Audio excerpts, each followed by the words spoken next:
Hi, today we're going to be talking about the rules of exponents. Now, this one's honestly probably maybe my favorite to explain, just because it's kind of intuitive. So, there's 4 main rules of exponents that we'll be dealing with. The first one is, when you have x to the n times x to the m, that can be written as x to the n plus m.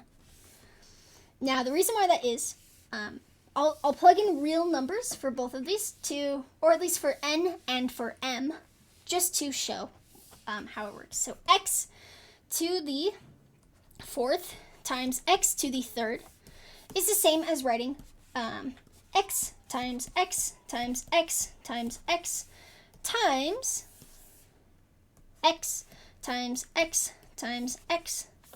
And we don't actually need the parentheses. They might cause problems for us. But this is how it is written the long way. And if you can see any patterns here, there's 7 x's here, right? So we can just do x to the 7th. And x to the 7th is the same as x to the 4 plus 3. Now, the second rule of exponents is sort of like the inverse of that, where if you have x to the n over x to the m, this can be written as x to the n minus m. Now, we'll use the same examples. X to the, let's say 4th, and x to the 3rd. This can be written out as x times x times x times x divided by x times x times x. And we can just cross these out, right? And that leaves us with an x to the 1. So x to the 1, which is the same as x to the 4 minus 3. Our third rule of exponents is that, here, let me move it up a bit. If you have an x to the negative exponent, n, it can be written as 1 over x to the n.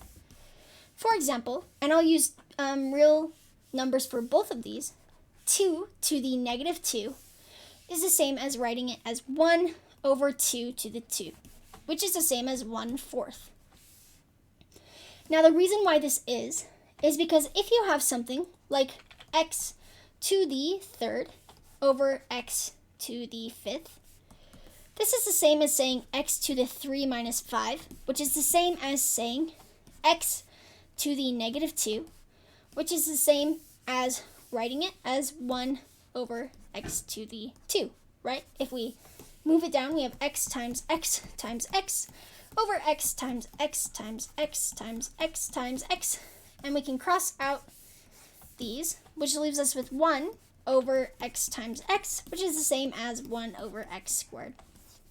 Now, the last exponent rule that we need to worry about in this class is that anything to the 0th power is equal to 1. And if we think about our rules of exponents, the reason why this is because if you have x to the 1 over x to the 1, that's the same as writing it as x to the 1 minus 1, right? Which is the same as writing it as x to the 0th. But we know that if we divide anything by itself, that is equal to 1, right? So x to the 0th is equal to 1. Let's get into some examples using these now. So this says simplify the expression using the properties of exponents. Expand any numerical portion of your answer and only include positive exponents.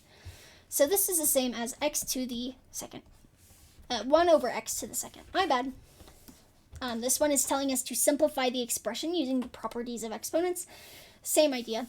X to the 4th times x to the negative 1 is the same as writing x to the 4 minus 1 or plus negative 1, which is the same as saying x to the 3rd.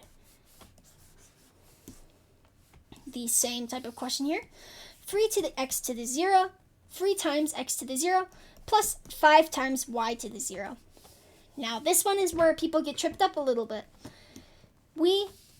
This to the 0 power only affects this x here and this y here.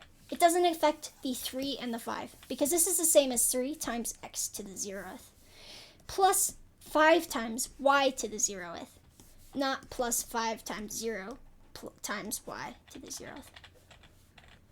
Now we know that anything to the 0th power is equal to 1. So we have 3 times 1 plus 5 times 1, which is the same as saying 3 plus 5, which is the same as saying 8.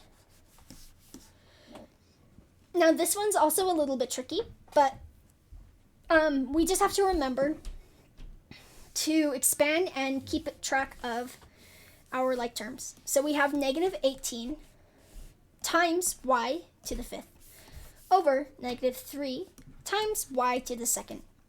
Now, these two are like terms, and these two are like terms. What is negative 18 divided by negative 3? That is 6.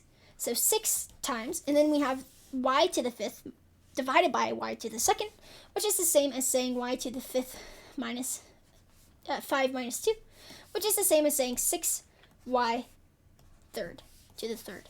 That would be our answer. Relatively simple if you know the rules. If you have any questions, please let me know, and I will answer them as soon as possible.